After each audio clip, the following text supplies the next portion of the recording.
இது இன்ஃபோநெட்டின் சமூக பார்வை.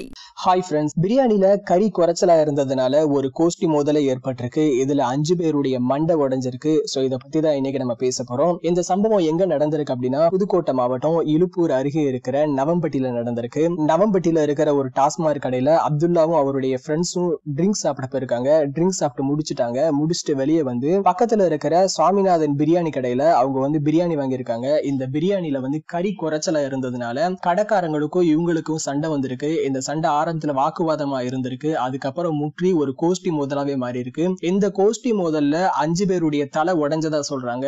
இதனால இந்த 2 தரப்பினரும் தனித்தனியா இலுப்பூர் போலீஸ் நிலையத்துல புகார் செஞ்சிருக்காங்க. அதன்படி இப்ப போலீசார் வழக்கு பதிவு செஞ்சு விசாரணை நடத்திக்கிட்டு வர்றாங்க.